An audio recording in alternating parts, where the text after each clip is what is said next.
with us tonight, he's the author of 5 full-length poetry collections, including his most recent book, New and Selected Poems, The Last Thing. We do have copies in the back if you're interested.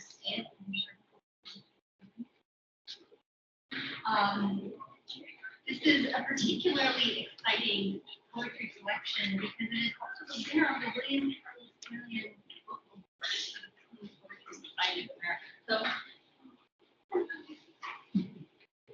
he's currently serving as the campus co-director of the Institute for the Study of Global Racial Justice at Rutgers, where he coordinates the programming series Occasions for Gathering and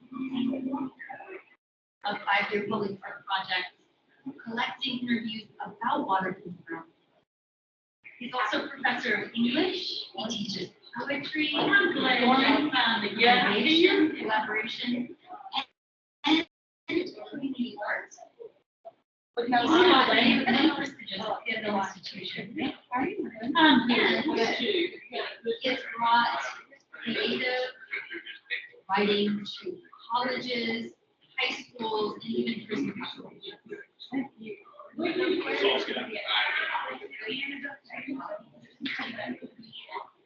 He's won a Fulbright scholarship.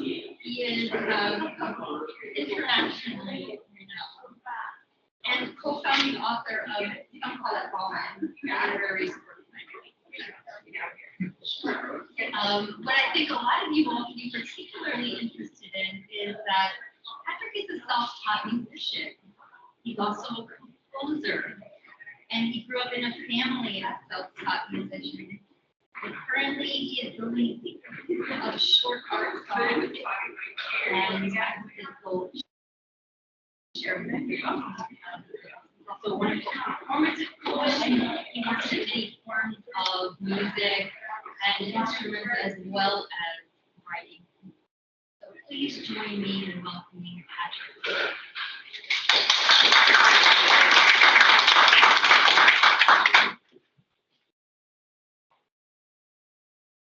Gotta make sure I'm hydrated.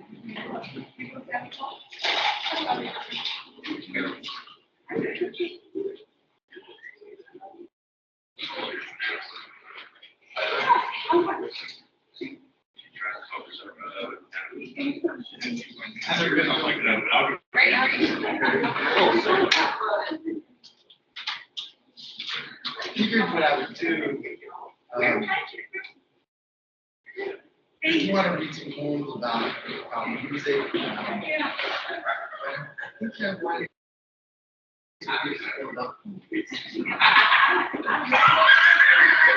Actually, I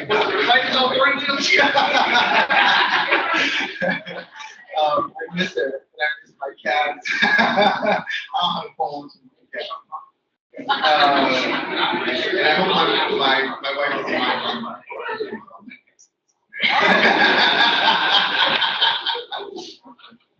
But thank you all for having me here, and just how long have we been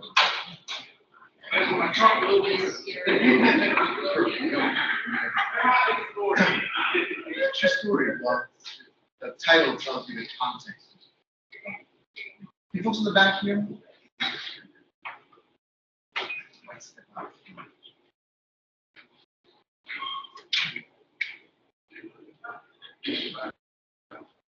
Making love to you the night they take your father to prison. There's got to be a chorus somewhere for the conjunction of honeysuckle and funk.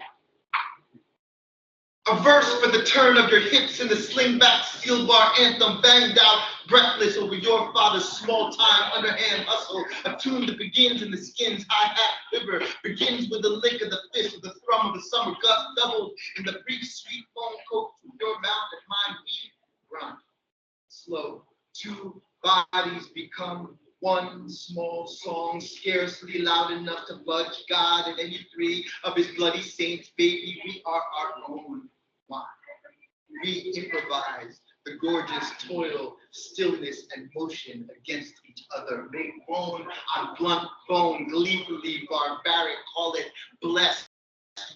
We call something like salt out of the seep of evening air, immense and rising like incense. So stink, hellfire must work twice as hard to burn it into us. Then once again, back out by dawn, you'll leave my finger between your teeth, and behind it, the last breath of the first man you've ever adored on the verge. Sometimes the body in music unlocks its most ruthless interrogation. And to this and the rest of the world tonight cannot stop saying. Thank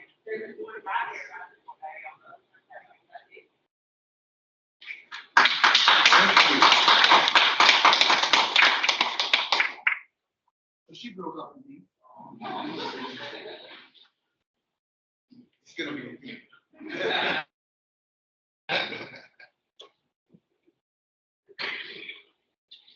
I started dating a woman in East London.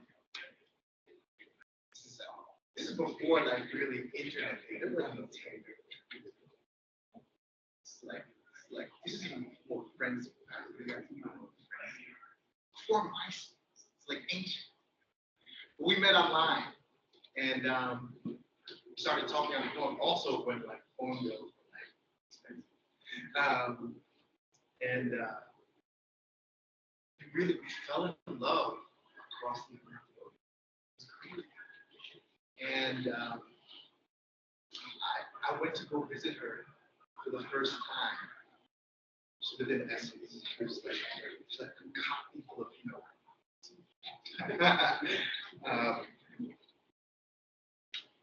in her backyard, there's apples. And it was summertime.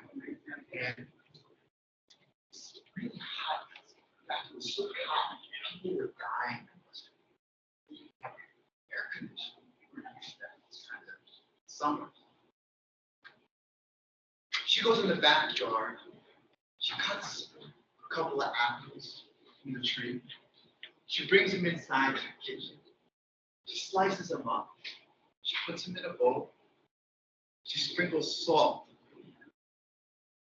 She takes some vinegar. She pours some vinegar. You sit there. I know some of you all look at each other. They did. Eat it. Do this. Since I was a kid,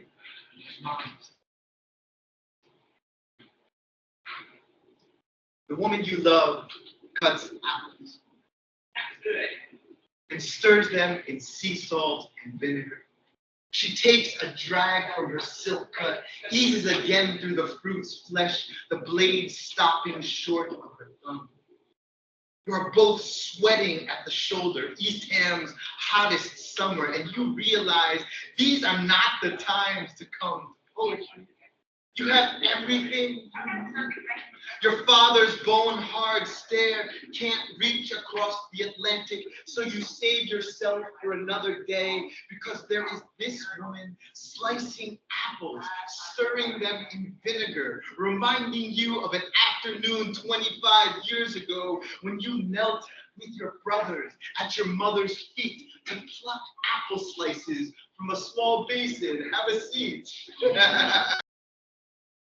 Pinched between her legs, and one of you would lift that bowl almost completely empty except for a sour, clouded liquid and a few seeds shifting at the bottom. You just taste it first, but soon you're handing it from brother to brother, gulping lungfuls of that tart cider. Come on in, y'all. You'd sweat, sniffle, gasp, chug till your lips turned white and numb. And before you went out into those Jersey streets, you'd rinse your chin, you'd soak your hands because the girls would hold their breath for every reason and stink on your fingers and neck. You won't dare tell anyone. Love to learn to so strange. Until this woman cuts apples with you. She will lift over to drink. She'll twist her face and laugh at you. You will drink, she will drink, and you will drink again. She will kiss your cut nose. She'll kiss your eyes. Of course, the vinegar stain. It's the hottest summer ever in London. And you love, fall asleep, side by side, like this. Reading, breathing in each other's dreams.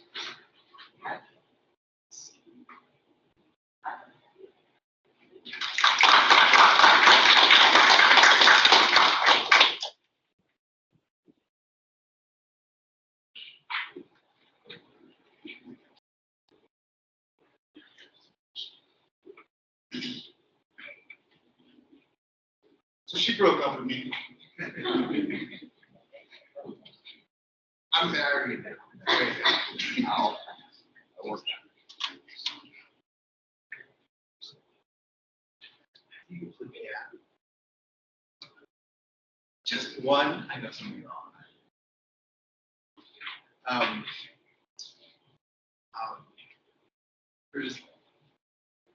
There was Smitty. And I didn't have the courage to tell this woman that I'd known for a very long time. Smitty. I was hanging out at a bar with my friend Roger. I was telling him about how we would hang out, go dancing, and I'd go home and I wouldn't be able to sleep. And he's like, I'm just filling you in on all the details. I said, yeah, Melissa Piano. He says, hold up, dog. Your last name is Piano? You gotta write that.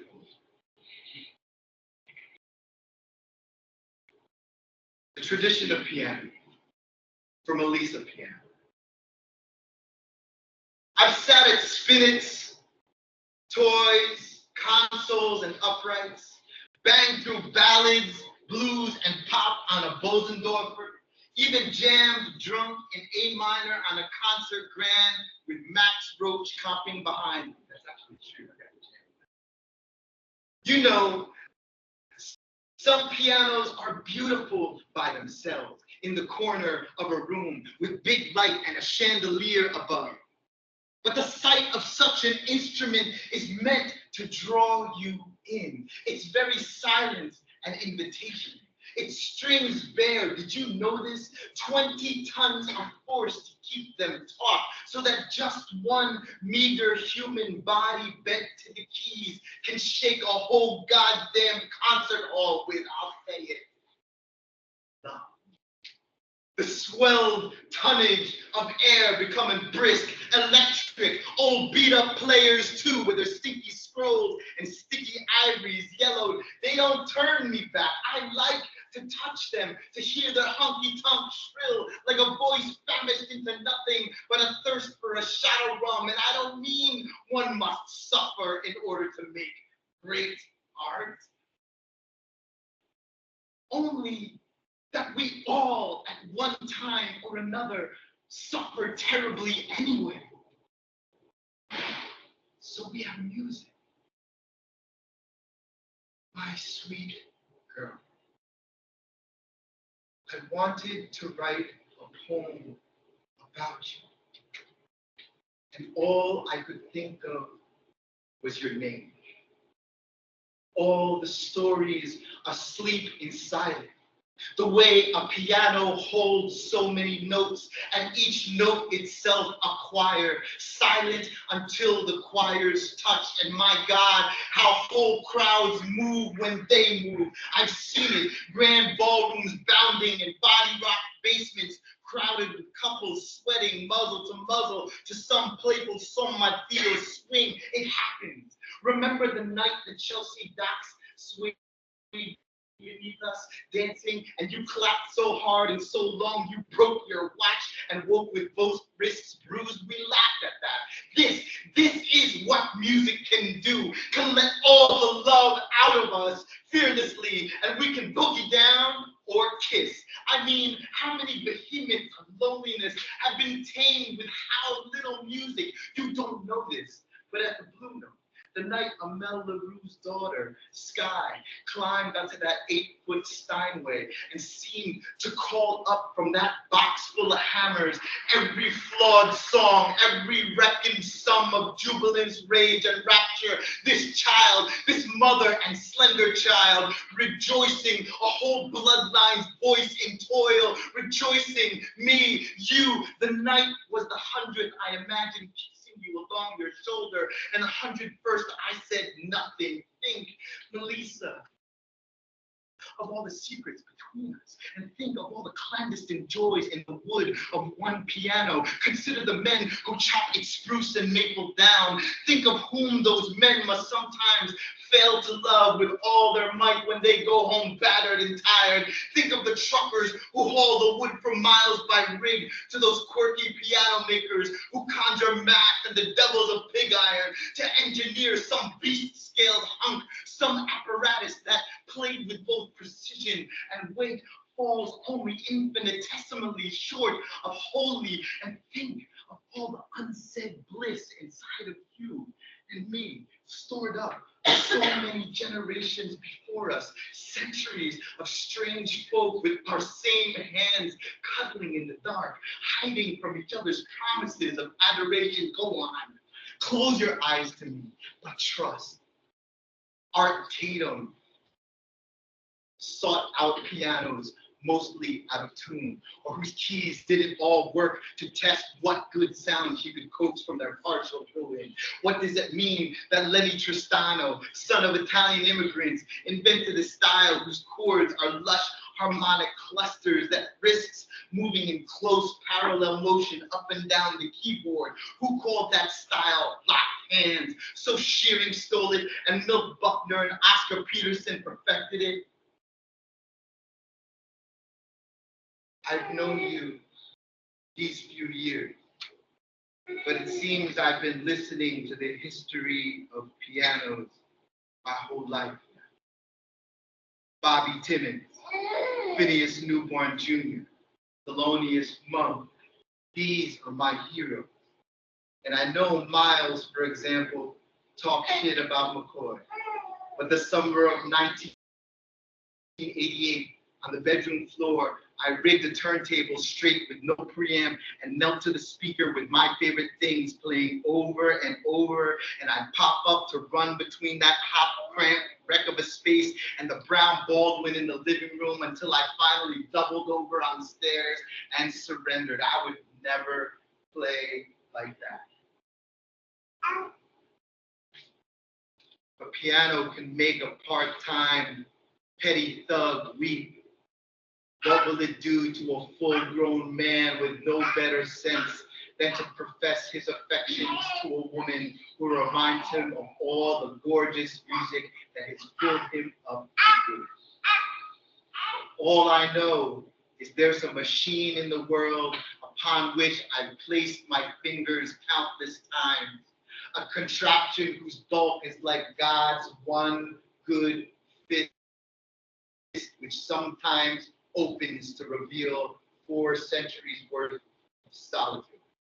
If one day you and I should call each other love, and you wake to find me in the next room, leaned into the piano as though looking into a deep living pond, don't be scared to sit quietly beside me.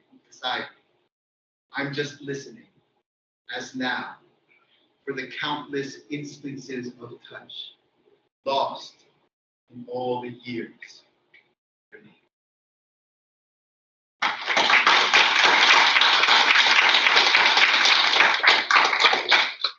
No, I haven't read that. tell you what, the phone worked. We actually ended up engaged. And then she broke up.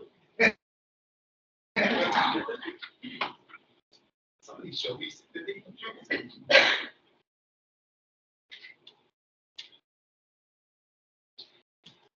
Yeah.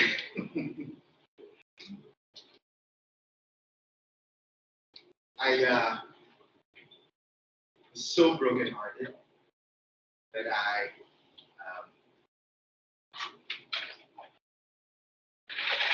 wanted tickets to Argentina. And well, there's actually another story. Just that my father passed away about a year and a half. He and I did not have a great relationship. We were at it.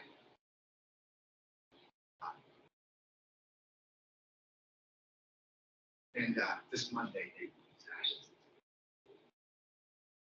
I miss him.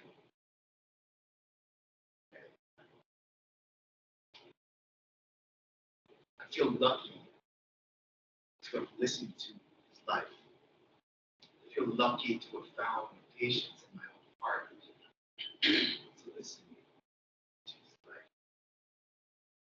Two very imperfect men sitting down to talk to someone. So I celebrate this week. One thing is that my parents, as immigrants, didn't want us to speak their language. They're from the Philippines. So they never taught me and my brothers their language. We only spoke English. Both my parents were multilingual. And among their languages, besides Ilocano, which is their language in the Philippines, and English, my dad also spoke Spanish fluently. He taught it.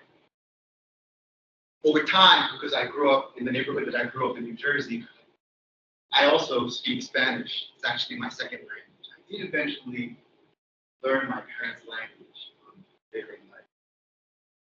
So I'll set up to let you know that when I went to Argentina and I'm all brokenhearted over Lisa, that I said, you know, I had been in the country for a little while, and I said I should let my family know that I'm doing okay. Because I kind of just disappeared. And because I've been speaking Spanish for a few days, I called up my dad and I greeted him in Spanish. And he greeted me back in Spanish. We, for the first time in our lives, had a whole conversation in Spanish.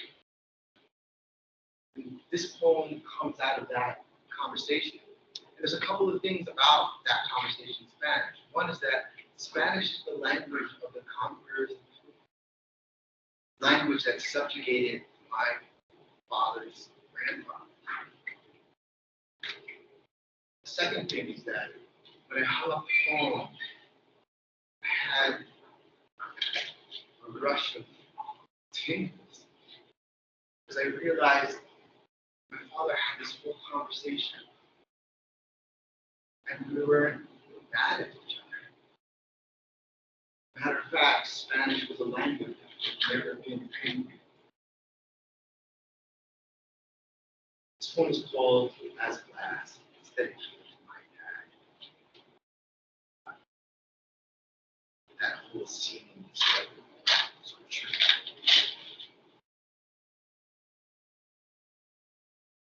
As glass.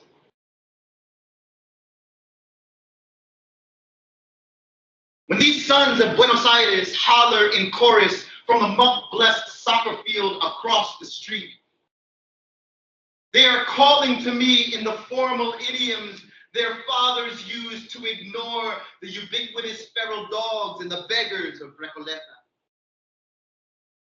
I understand just enough to fling back halfway to the park's paved border their summer toughened leather ball and return to my hard floor Palermo flat to phone my dad back in Jersey. Papa, I said, tu hijo habla. Of course, at first, He doesn't recognize my voice or even his own name. For I am speaking to him with an affection whose prepositions point in all the wrong directions. But for 6 full minutes, we are laughing at the same time. We are unfamiliar with one another's rage. It's simple. We don't loathe one another in Spanish like we do in English, a language I've long known for its fluid burn. The way it rises from my father's ankles into his belly, from his torso into his limbs, like molten glass. This is why he and I can glare at one another for decades without moving. All the lexicons of sadness and delight turn cold and hard about every muscle and bone, twisting around the capillaries, flooding the metacarpal ducts, stopping in the esophagus, so in flesh, sinew, and gut, this human crucible were to fall away as it must. What's left is the clear anatomy of a man cast in language gone 77 years, unsummoned, the whittled wooden fans of his childhood, his mother's calesa rocking over cobblestones, a whore's warm breast flushed against him like a good bottle of rum, cracked cathedral windows, some cots and soup, and all 400 years of courtship poured hot through his veins. And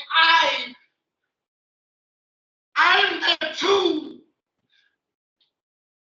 sitting in a chilly apartment in Palermo, listening to the fading howls from the football field, the bold charity of a foreign tongue, sweetening the image in my mind of this quickly aging man who whacked me and my brothers silly with a leather belt. Down the street, I can still hear those boys teasing one another in Monfargo. Maybe they're not too young to despise their fathers. Maybe they can already taste in the prayers they pretend to say before they sleep that petty venom distilling in their mouths. But not today. Not in this Castilian for today. This speech of imperial thieves, this dialect of conquerors, this luscious parlance, I am taking back as my own. And every word, every tenderness I have failed to speak is already rising from my knees as glass.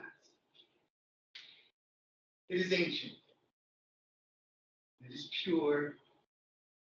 It is not free of bitterness and grief. It is heating my very fingers.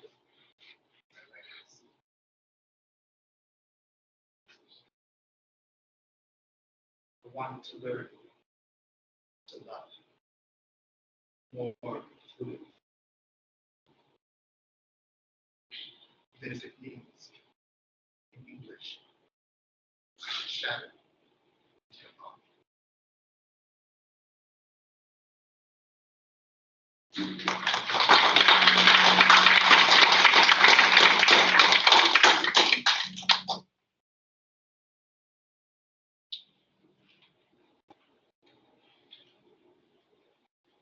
I know heartbreak is tough.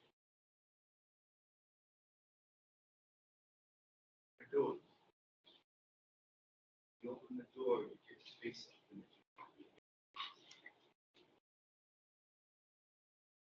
good luck.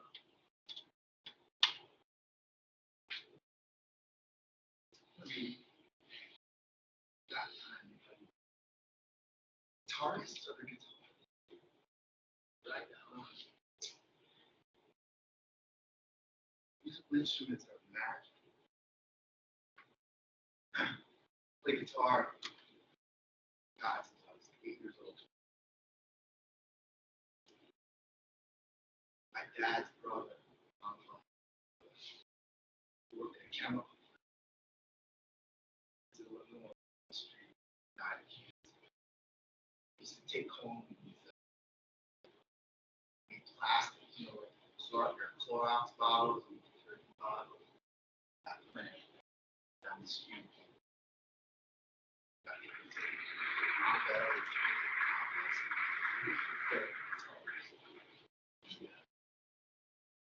He never showed me a single technique, but he showed me how to play with soul to make that instrument cry. So he appeared, and yeah, this is a poem about instruments, guitar. Guitar. I own one, and my friend Sheila wanted to learn how to play. So guitar for Sheila, who wants to learn to play. The bottom end's a little shallow, and you might need to shim the bridge to hush the 5th fret buzz. The action's low and the neck a tad warm, but I swear this thing sings. For 10 years, I've accompanied lovers, convicts, and children with this guitar. Bought it with my last $100, 50 more perhaps than it was worth that day. I just wanted to touch nylon again, to play the way my Uncle Ellie used to till cancer mugged him for his lungs. He sang, Sheila, and the guitar did too. And that kind of singing was like 11 acres of sky to a 9-year-old kid terrified of a 50-mile-per-hour hardball. The summer my father came back from burying his mother in the Philippines, he told my brother and me the 2 oblong boxes he pulled off the luggage conveyor were ours. Once home, we pried the cardboard apart, tearing the packing tape and snapping the industrial staples loose with our bare hands. I ran my fingers slow around the slick soundhole edge. I stuck my nose into the strings to smell the jackfruit wood stewing inside. And when I pulled my face away, the instrument made its first silken hum. I don't know if you believe in time the way I do. But when history touches us, it's like hearing a skinny uncle sing with a cigarette dangling from his lips without one note of misery in his dark.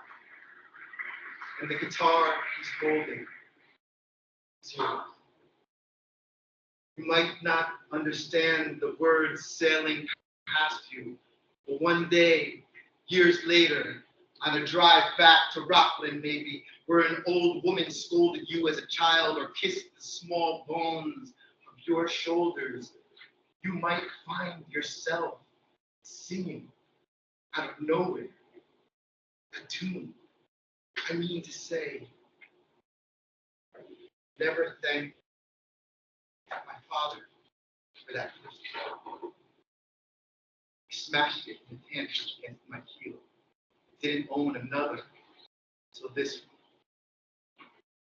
I should warn you, every guitar has its ghosts. They'll ask you whom you love, how much. As for learning, your hands are going to ache a little while.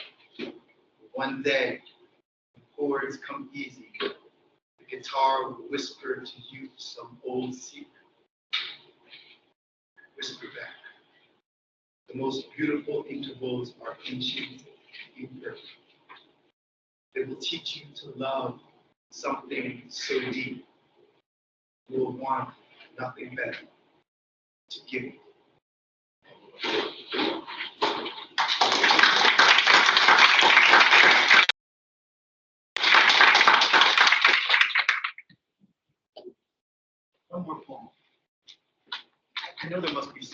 weird. Anybody do basketball? Ever read that? For real? Kobe Bryant fans?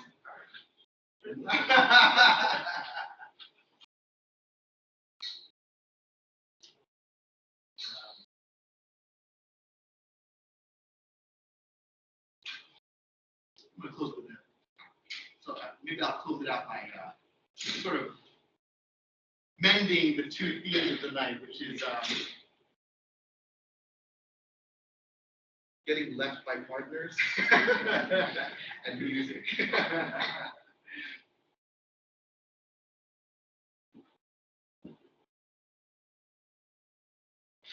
Thank you so much for coming out tonight. Thanks, faculty, for having me. It's been a wonderful week. Maybe I do want to say too that I don't know how many of you all are interested in books or writing. Maybe I'll just say something about me during the conversation earlier today. You know, somebody was kind enough to read all those kind of really lucky things that have happened in my life. But it wasn't always like that. Matter of fact, I'm a full professor at a research university, and I got a fancy director title. Great job. That I failed out of college twice. Matter of fact, I flunked out of college where I'm a full professor. I was banned from that university for 10 years. It was so long I couldn't go back. Ended up finishing at a much smaller college, not like this one. Not like the ones that I'm visiting in Georgia.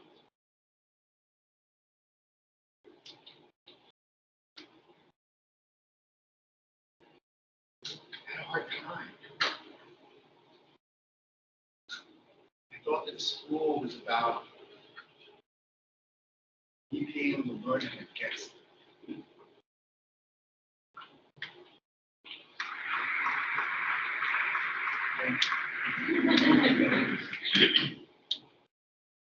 When I went to that littler college, I got to talk to people who loved the things that they were teaching. I found out that school is a place for people to show each other what they love. Not just teachers showing students, students showing teachers what they love. Students showing students. You want to make that thing that you love over and over. My teachers showed me books. Even though I had a hard time the first 25 years of it, was love that got me through. Teachers are trying to show you what they love. I say be brave and accepting. Be brave and finding a little weight to something. I promise you that. It's not easy. This is not some kind of romantic speech. You cross that threshold towards the thing we love. Often there are things that threaten you to see. That's why you're not in this group alone. But you're all right. Witness, walking. Tell the story of walking, depression, challenge, trying to.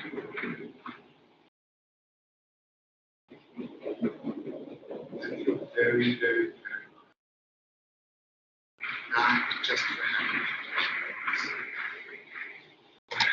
having been witness, discovering.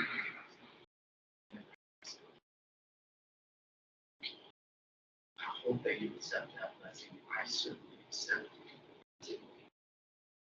I stand up here and try to discover that.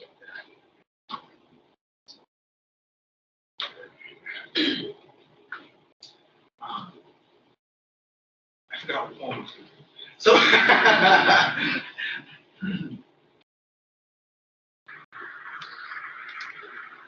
yeah. Oh, yeah. That's right.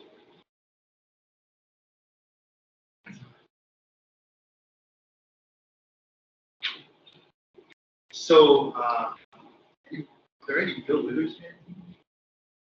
Like, ain't no sunshine. Yes!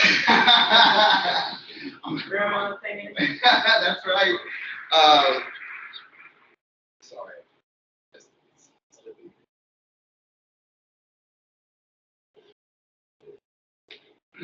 The titles, I love those songs. Another song that I love is Better Off Dead. So this is called Broke Heart. Just like that. Thank you, Dan. When the bass drops on Bill Withers' Better Off Dead, it's like 7 a.m. and I confess I'm looking over my shoulder once or twice just to make sure no one in Brooklyn is peeking into my third floor window to see me in pajamas I haven't washed for 3 weeks before I slide from sink to stove in one long groove, left foot first and back to the window side with my chin up and both fists clenched like two small sacks of stolen nickels, and I can almost hear the silver hit the floor by the dozens when I let loose and sway a little back, and just like that, I'm a lizard growing 2 new good legs on a breeze bent limb. I'm a grown ass man with a 3-day wish and 2 days to live. And just like that, everyone knows my heart's broken. No one is home. Just like that, I'm water. Just like that, I'm the boat. Just like that, I'm both things to the whole world rocking. Sometimes sadness is just what comes between the dead. Bang, my mother is dead. Bang, my brother's children are laughing. Just like I can't pop up from my knees so quick these days, and no one ever said I could sing. But tell me my body ain't good enough for this. I'll count the aches right now, one in each ankle, the sharp spike in my back, this mud muscle throbbing in my going bones. I'm missing the 6 biggest screws to hold this blessed mess together. I'm wind rattled, the wood splitting, the hinges are falling off. When the first bridge ends, just like that, I'm a flub. Thank you guys very much.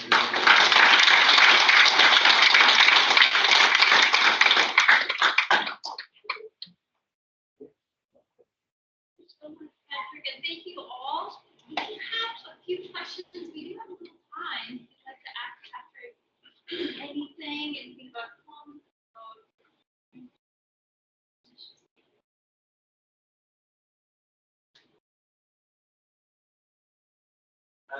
As an emotive, I mean, clearly through the work you've done, you're a very passionate person. And outside of even poetry and music, how do you feel like being emotive has kind of changed the course of your life? Like how people live through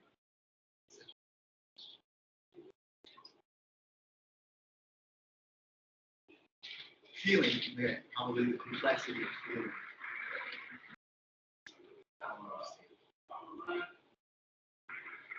I got taught to be hard. I grew up in a house full of boys. Went out to the street. There was always a conflict. School. It's very interesting. It's really, I'm in my mid-50s. And it's like, it's really only in this last half decade of my life that I realized. And don't get me wrong, I did okay for myself in the streets. But it's only in this last half decade of my life that I realized what I wanted perhaps essentially is to be gentle. I'm so lucky to have a woman in my life who is, in a lot of ways, my teacher. Not just somebody for me to be gentle towards, but someone who teaches me. This is what you really do. You know who really talks to? Your cats. Really, my cats are my teacher. I've been a dog, but I still love dogs. You know how cats can be. They don't let you just do whatever you want. There's a way that my cat can hear it, the cat can go. It maybe sounds crazy or corny, but they let out a part of me. And all of the violence and all of the anger and all the frustration of my life. Thank God for poetry, because that was definitely not. Even poetry not let me articulate this body, these ears, these images. Brother, what you want is not just to be treated tenderly, but to be a source. How many of us, especially young men, old men too, are denied that aspect? How incomplete our inner galaxies if we are not given permission to let our gentleness. How lucky I am to have had teachers. I think it's a combination of all the things. It's allowing language to do its work on me. That's what poems are. It's not just writing and expressing yourself. It's allowing language, music, language. Some surrender that has to happen. It's the animals, it's the people, it's the woman who loves me, it's my students. Having to enact that mercy in the world further, I was able to discover a process of forgiveness. I feel like I've been incredibly blessed. Thank you. I wish you the best.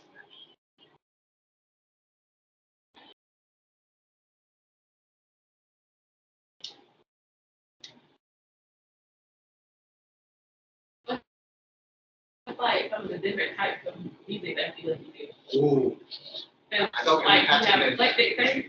Whatever. You have eclectic taste, like is it all over the place? Or? I was a DJ.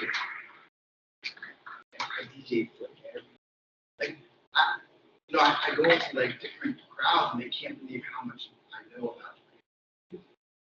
I love R&B. I was there at the beginning of the Exit Break and the Boxy in the city. But you know what? I also love Stravinsky. I love his later serial. I love Cecil Taylor. I love Ornette Coleman. I love Filipino Kundima. I love Afro-Cuban salsa. I study Afro-Cuban percussion.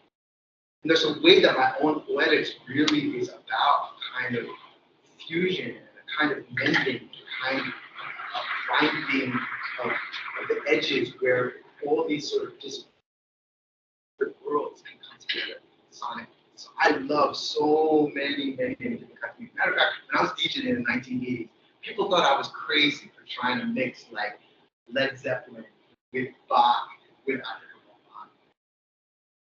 But those were my worlds. It was on the radio, it was in the street, it was on my dad's piano.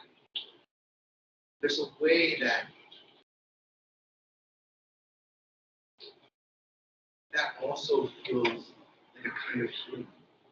Because I grew up where I did, looking like I did, I constantly had to live in these separate worlds that sometimes looked like they hated each other. So my dream, though I couldn't put it back then when I was a child, was to take the sounds of those different worlds and see healing. Wanted to see. Can we make a good sound? Can we make a joyful sound?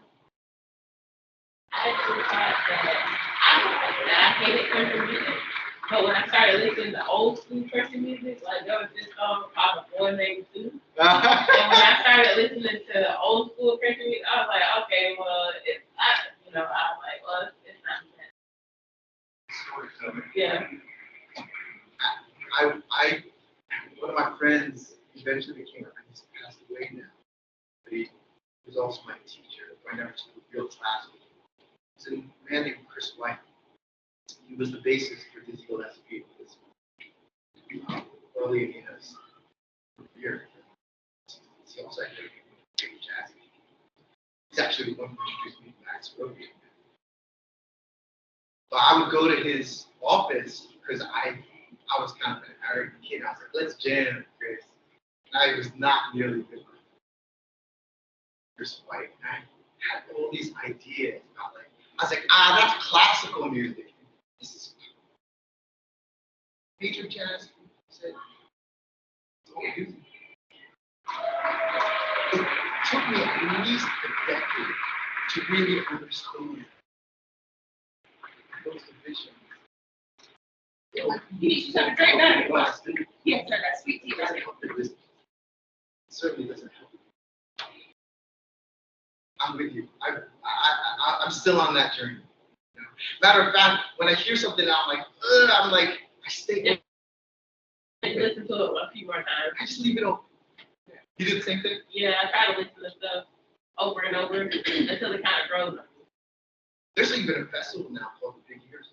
Big Ears is it's an expression that musicians used to say that, oh, you got big ears. That means you listen to a lot of things. Internalize.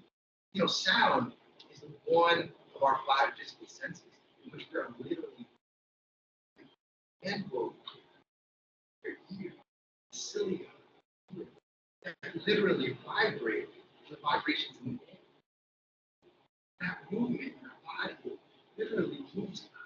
Emotion, the word emotion, comes from the Latin word for movement. So we are moved on many levels by listening.